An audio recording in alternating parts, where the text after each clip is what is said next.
Welcome to Topo 2 Trails. I'm Ryan, and thanks for joining me today as we explore San Diego's backcountry. Today we find ourselves just over an hour outside of downtown San Diego in Santa Ysabel. This area was originally inhabited by the Kumeyaay people. Then in 1844, the land was a part of the Mexican land grant. This area was turned into Rancho Santa Ysabel, a 17,000-acre area which encompassed parts of San Diego County. Then, in 1878, a man by the name of C.R. Wellington opened up the first store in town, and that was the beginning of Santa Ysabel as we know today. Here we are at the Santa Ysabel Nature Preserve. You can see the parking area over here. There is a nature center that we're going to be going to later, but we're just parked off the side of the road for the West Side Loop Trail. Going to be about 4.5 miles. Shouldn't be too hard, but we're going to head out and see how it goes. Here in Santa Ysabel, there are two different nature preserves, the east and west side. Today we're spending our time on the east side. Combined, they are over 15 miles of hiking trails and 4,600 acres of sanctuary space. This area was acquired in 1999 by the Nature Conservancy Group. The hike starts with what originally led me to the park, the native grasslands. The beautiful green rolling hills lead us up to our hike, and we see a pretty cool sign that shows us some of the different hiking options in the area, including the Nature Center, which we'll go to later. As we start to gain some elevation, we find ourselves in a new habitat. Here we enter the oak woodlands. At the Santa Ysabel Nature Preserve, we see two different types of oaks that are native to the area. The Engelmann's oak, which is native to Southern California and Baja, and we have the Coast Live oak, which is native to California. The West Vista Loop has 935 feet of elevation gain. You're going to see about 80% of that during your first mile of the hike, but this does lead to sweeping views of the valley below. As we reach the cattle gates, we are reminded that this area is actively being used for cattle grazing as it has been for the past 200 or so years, and you're more than likely to see some cattle along the trail. This is also where the trail begins to flatten out. We see another one of the cool trail postings, a map. We're welcomed by the start of our loop, and we see a few sprawling picnic areas as well. We went left at the loop, taking the trail clockwise. We did this because there was a bit of elevation gain left to handle, and we wanted to make sure to get that done at the beginning of the hike. As we continue on the trail, we found an overlook. As you walk out onto the rocks, you can oversee the backside of the park that is more inaccessible with no trails leading back there. Along the trail, there are many informational plaques regarding the wildlife, and it's a great area for birding. As we pass the crest of our hike, or at least the end of our elevation gain for the day, we reach a nice open area that offered amazing views of Cuyamaca Peak off in the distance. Cuyamaca Peak is the second highest mountain in San Diego County, and a hike that I actually did not too long ago. As our trail begins to loop back around, we see another picnic area along with more informational plaques. Back here there are also some more trailheads, the Costa Crest Trail, Vulcan Mountain, and more backcountry behind Julian. We begin a small descent as massive oak trees hang overhead, and we walk along the creekside that was dry for the meanwhile. This led to one of my favorite areas on the trail. Being surrounded by the big oak trees and the natural grasslands, it really shows a prime example of what a native San Diego backcountry can look like. It was great to explore the area, and I was also able to find some prickly pear cactuses. These are also native. For our final stop on the loop, we made our way over to the watering hole, or pond if you want to call it that. I would have to imagine this is used by cattle when they're in the area for grazing, but when we were at the Nature Center, we were able to see they had set up some trail cameras and it captured some of the local wildlife using it as their water source. Originally we had hoped to stop here, take a break, and eat some of our snacks we had brought, but maybe as you can see in the video, it was quite windy that day, so we took a shorter break, stopped, took in some of the views of the valley below before finishing the loop. As we make our descent, we get great views of the local topography. We can see the riverbed indenting into the earth, curving through the landscape, and cutting underneath Highway 79.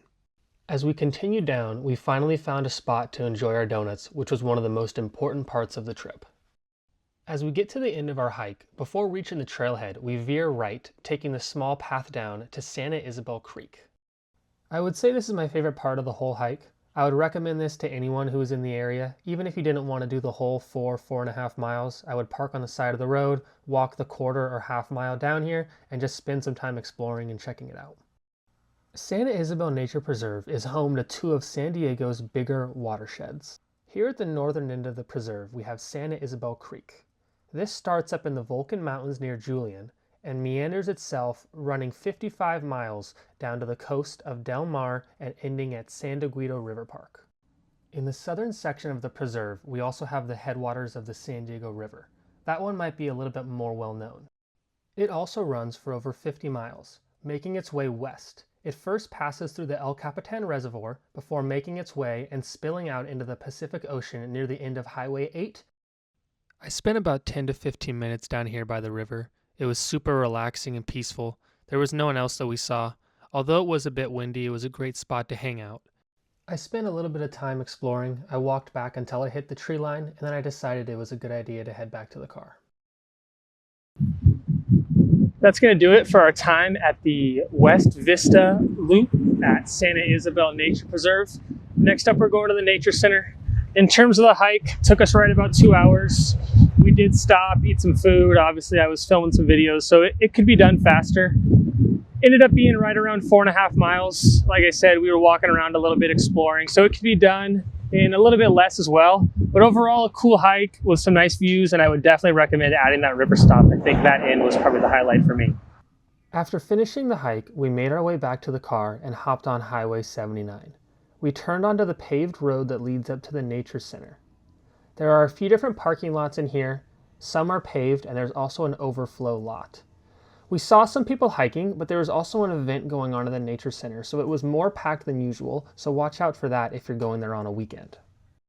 We parked in the gravel overflow lot down at the bottom. As we made our way up to the Nature Center, we passed the full parking lots with no spots to be found for us. Once we get to the visitor center, we're able to see some of the cool native plants they have out front. They also have a couple interpretive displays that show off some of the local flora and fauna. It was a great spot to be able to learn more about the area and the different native species. Next, we're going to do the short trail that goes around the Nature Center. There's stairs and a ramp, so it seems to be pretty accessible. This is a cool, easy hike that most people should be able to do, and it really shows off a lot of the local vegetation. The Nature Center is owned and operated by the County of San Diego's Department of Parks and Recreation. It was built on the 84-acre parcel of land that was donated in 2010 by the Nature Conservancy Group. It is a 6,000 square foot nature center, and inside there are many interactive exhibits, offices, restrooms, and other things that we'll be seeing later.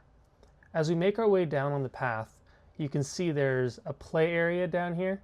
It had a slide, and that was all we needed to see to make our way over there and go test it out.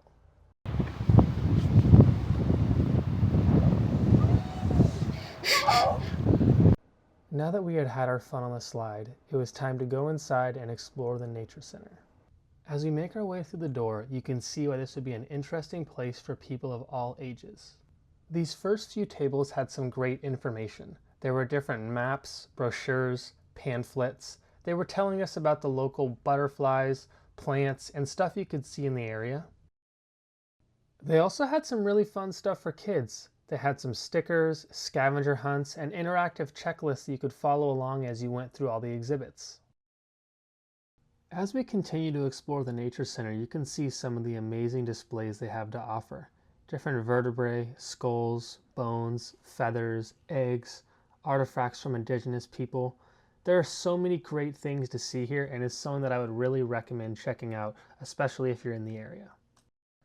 As we make our way over to some of the other exhibits, we're able to learn some more about the landscape we were hiking through today. Some of those oaks and rolling grasslands that I was talking about earlier. I always love being able to learn more about San Diego, being that this is where I've always lived. And today I was able to learn that San Diego County is the most biodiverse county in the contiguous United States. Further down in the exhibits, we also get to look at a visual representation of the San Diego and Santa Ysabel River watershed. The last two exhibits were some of the coolest ones we got to see. First off, we had some of the animal pelts and deer antlers, but also we had some of the live animals. We had the toad, we're also going to be able to see the snake, and on the back side they had 2 tarantulas that were pretty cool to look at. Overall, the Nature Center was a fantastic place to stop. It has many great exhibits and a lot of really cool information that would be interesting for people of all ages. Being able to see some of the live animals was also a really cool touch. and I think this is a great stop for locals and tourists alike. That's going to do it for our time in Santa Ysabel.